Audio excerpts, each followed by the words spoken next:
Hi, I am Katie Mason. I am a marketing and event strategy consultant from Katie Mason Consulting. I'm about to be on the Online Prosperity Show. And here's a little bit about me. I am bridging the marketing gap between strategy and authenticity. I help businesses create meaningful connections and also genuine experiences with a huge focus on building those lasting relationships with customers and brands.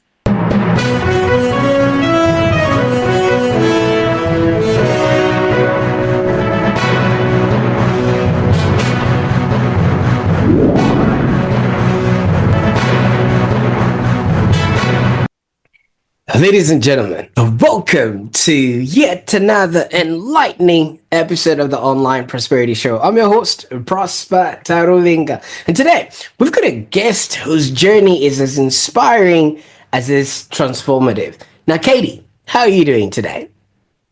I'm amazing. Thank you. Thanks for having me. Very grateful to be here.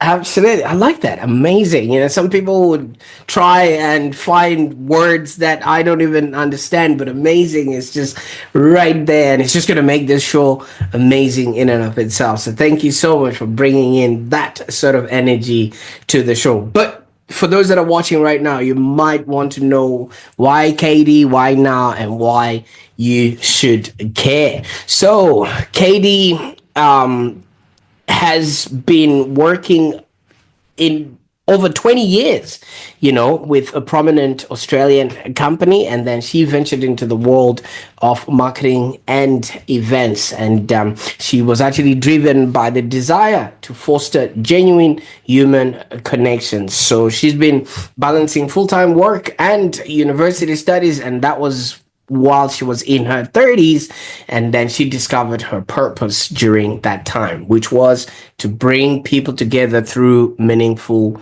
experiences. So many people just wander through life and never get to discover what it is that they can do for others. And Katie actually managed to do so. And one of the best things that she did was she connected over 400 mothers through more than 50 events in under 3 years. And all this was done throughout the pandemic. Now, Katie, this is a feat to be reckoned with. During the pandemic, a lot of people were just trying to, I was laughing with you earlier, cough into their elbows and not worry about what was happening, but yet you were out there connecting people and things of that nature. So in this episode, we're going to dive into Katie's journey, exploring the challenges that she faced, the insights she gained, and how she's using her experiences to inspire others. Now, Katie, you've had a remarkable journey from a long-standing corporate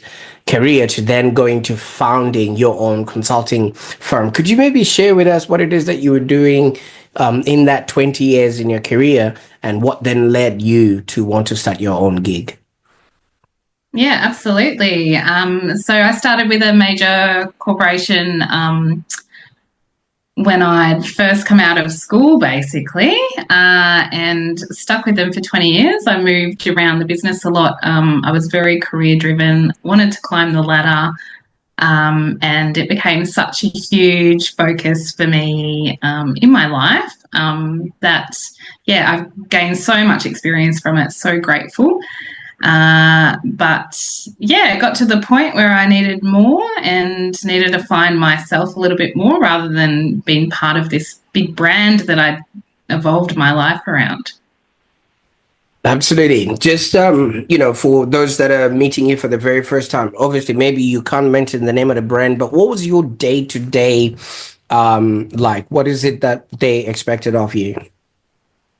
Well, towards the end, obviously, the more senior role and you have, the more responsibilities you have. So I was a national events manager, probably travelling every week to 2 weeks, running events across Australia, which was amazing. This is pre-kids, obviously, where I could do things like that, and I absolutely loved it.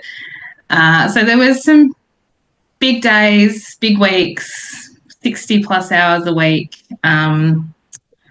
You couldn't really step away from your emails. It was always there. You always had to respond to things. So my life really did revolve around the business that I was working for. I can only imagine, because that leaves you no time to think or actually, consider, things that are important to you in your life. But what then inspired you to make the change? Because obviously, who wouldn't want to travel in their work? Who wouldn't want to be enjoying all the fun parts that you are enjoying in this particular career? Yeah, absolutely. Well, I started to creep into my later 30s and realized that it was now or never to have a baby. So I decided that that was the life path I wanted to choose. So we went down the avenue, and then you go on maternity leave from coming from a 60-hour job to a completely different job that has no resume, no job description. You just got to wing it and work it out. And yeah, I kind of realized I needed to find myself a little bit more, because all I'd known was this job and I didn't have that anymore. So yeah, that was the start of my little journey of discovery. You see, fish don't see the water that they swim in, and maybe you can only see in retrospect. Would you have been doing what you were doing in that time, even had the kids not showed up? I don't think, I think if I hadn't had a baby, I'd probably still be doing the job that I was in and continuing to climb that ladder. And yeah, I don't think it would have been a change, but they say everything happens for a reason. So I feel like that came at the right time in my life to kind of steer my path a little bit down a different direction. But in your 30s, you also took on studies at that particular time. What were you studying during that time? Yeah, I don't do things in halves. I like to do everything at 150%. So I did my bachelor's degree with a major in marketing. I studied part-time while working full-time. I did try uni when I first came out of school, and it just wasn't for me. And I found going back to study later in life was actually way better, because Google existed then. It didn't when I first tried university. Showing my age now. But yeah, everything just made a bit more sense. You've got that life experience where you can relate the things that you're learning to a job or your life that you've experienced. I can only imagine. And, the kids these days have it easier, right? I was looking at my daughter. She was, trying to do mathematics, and she had a calculator on the side. And I was like, we were never allowed that. So I can only imagine it's a whole different world. But, speaking of kids, you became a mother, and what you were just doing was entertaining, but to a different audience now. Yeah, absolutely. I had a really rough trot with my first. So, yeah, it was a whole nother world where he didn't really sleep for longer than 20 minutes at a time, day or night. We had a few health issues there. But, yeah, and lack of sleep sends you a little bit loopy, and you just got to kind of get through it. And, yeah, we came out the other side. And, yeah, I learned a lot about myself as well as learning how to raise a baby. Mhm. You see, when we're going through life, I mean, like if you're going through your career, like you said, you are just working off of a script. But when it Yeah. comes to kids, it's a whole different game ball. Like who would have known those 20-minute episodes, of sleeping, and you have to work around that and deal with that. How did sort of that time and motherhood influence your perspective in your, first of all, career and personal identity? Did you find the patience to do that? I did at first, as being an events manager going into something you're not sure about. It's like, where's my run sheet? You're very organized in what you do. And there was no run sheet for becoming a mum. So I learnt to kind of sit back and let go of control, I guess you could say, and kind of take the moments in a little bit more without trying to plan everything or learn everything and Google everything and work out if what you were doing was right or not. That Google rabbit hole is very dangerous when you become a new mum. No, I can only imagine. But then the thing about Google is we're asking it what we want it to tell us, and I think maybe that's where we get it wrong. Because we're only inputting the things that we know, and it will only just speed back what it is that we know. But that sort of didn't stop you. I mean, obviously that was during the pandemic, right? While all this was happening. Yeah, so I had a toddler during the pandemic, so he was 2. It was a little bit different over here in Perth. I feel like we can't really complain compared to how Melbourne had it. So yeah, you couldn't take him to playgrounds or anything like that. So my son did struggle socially once he could go out into the world again. There was quite a few effects from that, but yeah, all the mothers groups got cancelled. There was no opportunities for mums to meet up in person. So we started having some online sessions, which turned into workshops where I'd run workshops for mum where they could bring the baby. So there's all these workshops out there for babies, baby sensory, all these things, but nothing out there for mum to do something for her. So we'd have kind of like paint and sip with non-alcoholic champagne, of course. Those sorts of events where mum could relax a little bit. And yeah, they kind of just took off. And the next thing I know, I was selling out workshop after workshop. And yeah, it really picked up. And then I think kind of the effects that were happening in Melbourne eventually came to Perth and we had to stop for a bit. Yeah, so the pandemic kind of came over to Perth and we went back online for a little bit. Things fizzled out for a while, but then it picked up again, which was amazing. And then I got pregnant with my second. And yeah, I wasn't really feeling the spark with what I was doing. I felt like I needed to change up what I was doing. And then I had my second baby thinking, oh, it's just going to reignite this spark again. I'm going to have my own baby. To bring back this mum and bub vibe that I was doing, and it really didn't actually bring that spark back like I thought it would, and it made me realise that I was destined for more, to do more with my expertise that I'd built up over the many, many years, to give back to the community in that way a little bit differently. Absolutely, absolutely. And you keep referring back to Melbourne. We had the run sheet, of how things were going, and now we could write books, and movies would be reenacted of how we felt during that time. But obviously you started doing this for disconnected mothers during this sort of pandemic. Was that a feeling that you had yourself, or did you just think this was something that needed to exist? I think because I had the feeling as well, I felt like other people needed it, and I started asking, and they were like, oh, that's a really good idea. That would be amazing. And yeah, mums tend to open up to other new mums, and you find out that, yeah, they really are lacking that village, I guess, that support, knowing that other people are going through what you're going through.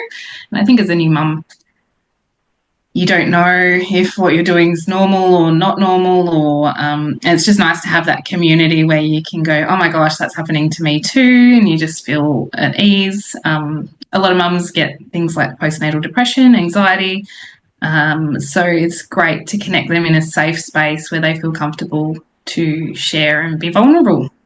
Absolutely. I think that's a really good thing, because there's also some women that might not have family around them to then also just be that support for them during that particular time.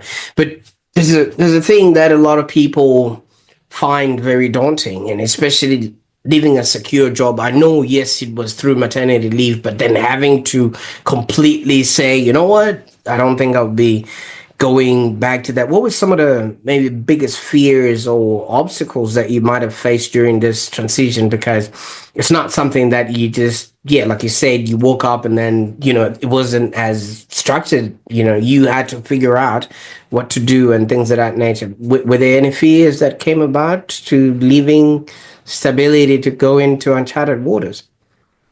Yeah, absolutely. So when I moved, because I'm from Perth, I moved to Melbourne, then moved home after having my first baby. I took on a job just part-time to bring in some income. It wasn't really a career-driven job. I just went to work and came home. It was quite nice, actually, coming from a job that was previously 60-hour plus weeks. So I really hung on to that, even though it was part-time. It was like I struggled to let go. I think you have that fear that, if you do let go, that you're not going to have that security anymore. But then realizing that the worth that I have in my knowledge and my skills, I could definitely be better utilizing that elsewhere, rather than doing a job where I'm not utilizing those skills. So it took until I was on the other side to realize that I made the right decision. In that case, the grass was greener on the other side. And yeah, I made the move, and yeah, it was a really positive impact. Absolutely. And congratulations for having seen that, because so many other people will just be stuck in that holding pattern because they are afraid to let go, but they still want to latch on to whatever, like you say, the grass is greener on the other side. But there has to be some sort of a mindset or some sort of self-belief that somebody has to stand on in order to make this transition. Otherwise, everybody could do it. Yeah. So having my consultancy as more of a side hustle, I guess you could say, at the time, I did a few business courses, which were amazing. And I kept doing all these courses, realizing that I do actually know this information that I'm learning over and over again. A lot of it was around marketing and management and all those, I guess, skills as such. But then there was always an element of these courses that was actually mindset related. And I realized that was the gap that was missing, and that it's all about how confident you are to go and do what you do and believe in yourself and have that self-worth about yourself, that you do have the skills and you are worth, for people to pay you to teach them what you know, and you're good at what you do. Absolutely. And you obviously, like you said, lost the spark to work with other mothers, and then you went on and started consulting with businesses. Tell us what that entails and what you do with your consulting.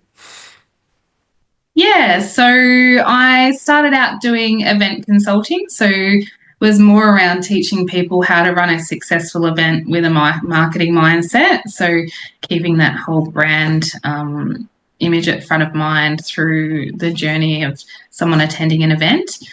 And I've got a massive background in customer experience, given the company that I've previously worked for. So yeah, I've kind of incorporated those two, where I help businesses understand their analytics of their business around customer experience and how they can implement events and marketing strategies to build their customer base, nurture their existing customers, and build their brands.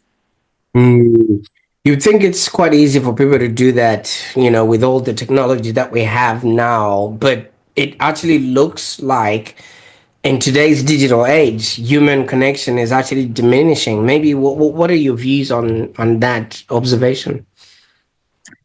Yeah, it's getting scary. I guess you don't know what's real and what's not these days. So, the introduction of AI, I've watched a lot of TikToks around this, where, like, for example, a real estate agency of some sort make a full cold call and nail a sale, and it's actually all AI generated. This person sounds like they're speaking to a person, but they're actually speaking to a computer. feel like we need to connect more on a human level again. I feel like since the pandemic, that whole digital world, which is so important, I think AI definitely has its place, and it makes life a lot easier in the running of a business, and there's definitely positives about it. I'm not anti-AI at all, but I just think we need to try and connect again on that human level, face to face, in person, and build that traditional kind of community vibe again. I don't know what it's like in Perth, but I hear a lot of event people in Melbourne saying unless the event is really, really worth it, a lot of people would rather watch it from their phones or online or connect with it. That the same sentiments that you're having? Because you do a lot of data and analytics and you figure out, what's the response that people are actually giving in real time. I think people still want to connect in person, but I think that level of, I don't know if you call it social anxiety, but people are getting more comfortable not going out and meeting new people and having that introduction to someone face to face. People prefer to text over picking up the phone. I know people, when their phone rings, they just don't answer it. And it's, I'm very old school like that. I like a good chat on the phone and a deeper, meaningful conversation over coffee, or going to a networking event and meeting people in business, but speaking on that deeper level rather than that surface level, just about what you do. I think those conversations need to start happening again. Now, most of the people that will end up watching this show, and thank you so much for those that are tuning in right now, are usually small to medium businesses. Are events accessible to people in that realm, or is it just open to the bigger businesses that can hire out halls or stadiums or events centers and things like that? I think a lot of businesses don't understand the benefits they can get from running an event. Small business, a sole trader, to a small company, medium company, larger company, larger brand. Things like activation work can have huge impact in getting brand reach out there, creating some immersive experiences. And I think it's all in the way that you do it. A lot of people think it's easy to run an event. I just get a caterer, I get people to show up, and we have an event and we go home and it's done. But the value behind putting a bit more strategy around the event as a whole, and how those attendees can go through like a journey experience at the event and then come out the other side, and then how you handle your customers after the event and the interactions you have post-event, to create those real raving fan customers that will end up singing your brand from the rooftops because they just had the most amazing experience with you and your brand at an event.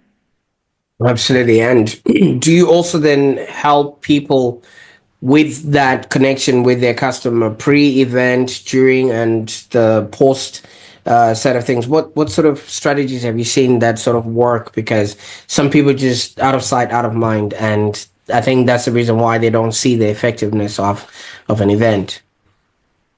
Yeah, absolutely. And, things can get expensive once you start adding in catering, especially alcohol as well, venue hire, and then all the little things that you can add on to an event. It does get costly. So first of all, you need to work out, is it worth doing, and what the value of holding the event is and why you're actually doing it. Because you can just choose to hold an event, but if you don't know why you're doing it, then that's an issue, because you're not going to get the most out of it. So we look at right from the beginning, the core, the purpose.